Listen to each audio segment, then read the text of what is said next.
and welcome to Caddell Cuisine. I'm Chef Nadia Caddell. I live on the beautiful island of Kaua'i, and today I'm going to show you one of our clients' favorite appetizers. I'm going to show you how to make deconstructed poke nachos. Now, to start us off, I want to make sure that you know that this is a video that goes along with our cookbook, and you can find our cookbook in our description box. It'll have an Amazon link for that so that you can have all of the measurements. To start off this recipe, I always like to make sure to cut off any of the stringy parts of my ahi tuna. A few little tips about ahi tuna as I kind of demonstrate here how I want you to cut this is, one, you want to get sashimi grade ahi tuna, and you definitely want to look at the color and the vibrancy of your ahi. The reason I say that is you don't want an opaque or almost grayish looking ahi. It's not fresh, and it is not going to do you any justice with how much work you'll put into this beautiful dish. So something really bright, vibrant, pinkish red, and as you saw here, I'm slicing it and trying to make small cubes. So you're going to want to make those thin cuts, but then also you're going to want to go through and make sure that you have more of bite-sized pieces. This will really help when you're constructing your poke nachos. You're going to set these off to the side, and as you saw there, it's super important to just look through and see if there are any pieces that you can cut into more bite-sized chunks. It's up to you how small or how big that is, but I recommend what you see in front of you there. So you can go ahead and do this with the rest of your sashimi grade ahi tuna and set that off to the side.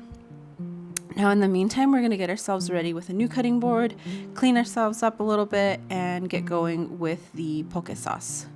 So after you've done that and you've washed your green onions, you're going to go ahead and slice these. Something to keep in mind with slicing both these and the onions is that you want to remember that these are going to be either garnishes or in the poke sauce. So thin slices with the green onion and thin slices with the regular onion. If you are on the islands and you have access to sweet Maui onions, I highly suggest you going with that. If you are not to worry. You can do this with any other sweet onion as well. So we're going to set that off to the side, thin slices again. And we're going to start with our poke sauce. Now, with this sauce, there are a few options. You can either directly pour this into your ahi, like I'm doing here. I started with the soy sauce and now with the sesame seed oil. Or you can make this sauce in a different container and then store that in your refrigerator until you're ready to marinate this. So I've done the furikake, the pepper flakes, and the toasted sesame seeds.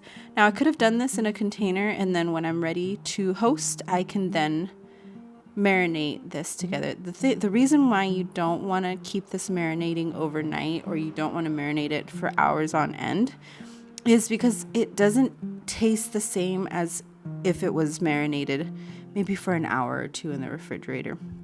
So some of the things I do to prep for that is just combine both the marinade, the poke marinade, and the ahi tuna at the end, maybe 2 to 3 hours before guests arrive. Just something to think about.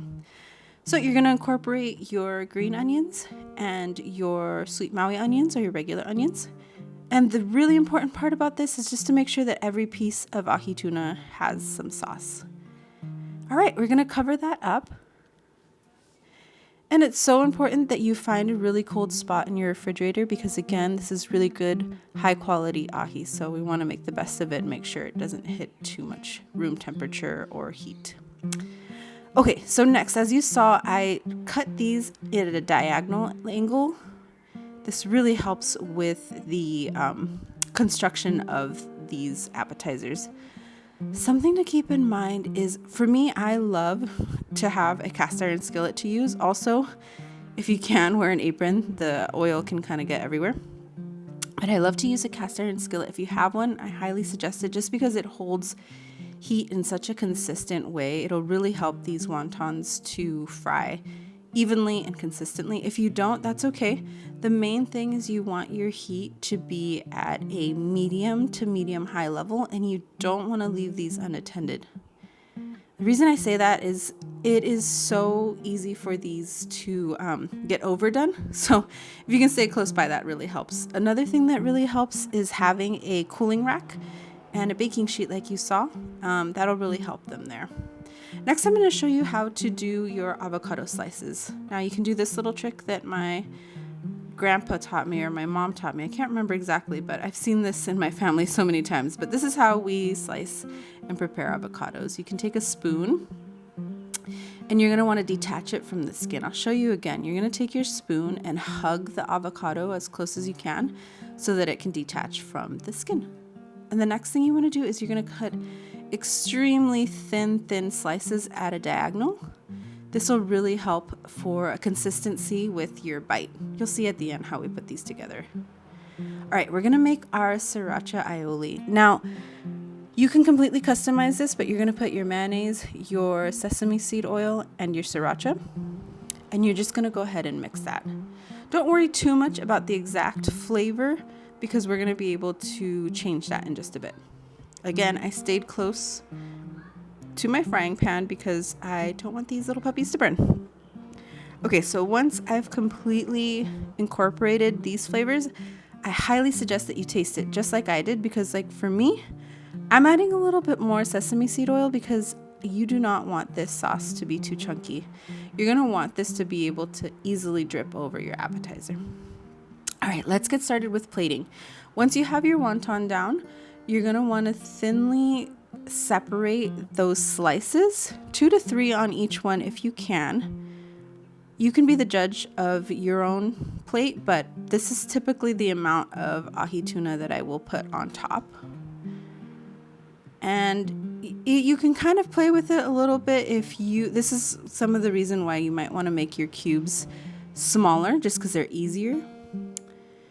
And next you're going to drizzle your spicy sriracha aioli. Now, this is one way to do it if you're kind of running out of time and you need to get this out to your guests. Another way that you can do it, you can just do your green onions and then you'd be ready to serve. Or another way you could do it is if you have a squirt bottle or a Ziploc bag, you can cut the tip of it. And it gives this beautiful thin lines where you can kind of make this really restaurant quality and finish it off with your green onions. And voila, you did it. You've made deconstructed poke nachos, and I hope that you and your guests enjoy. And follow along for the next video so that we can show you a few more of the recipes on our cookbook. Aloha!